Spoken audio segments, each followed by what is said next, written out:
blocking middle seats, the TSA screening more and more passengers, all signs of a return to normal for air travel.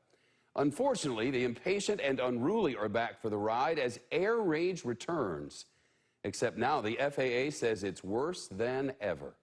Here's NBC's Tom Costello. With the summer travel season about to kick off, the FAA says passenger behavior seems to have sunk to a new low this year.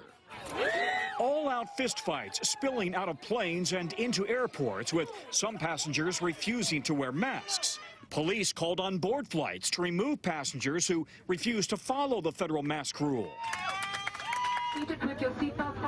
In Denver, fellow passengers were forced to hold down a man who tried to open an emergency exit in flight. In Las Vegas, this man climbed out onto the wing of a plane. While across the country, political tensions were especially high in January. You're a joke. Absolute joke.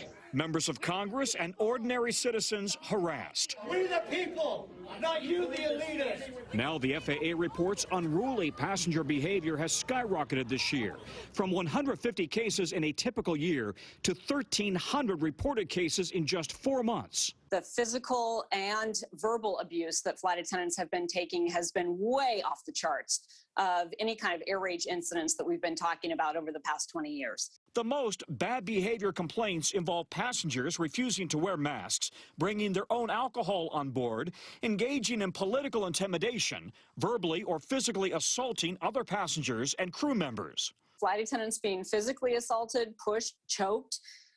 We had a passenger urinate. We had a passenger spit into the mouth of a child on board.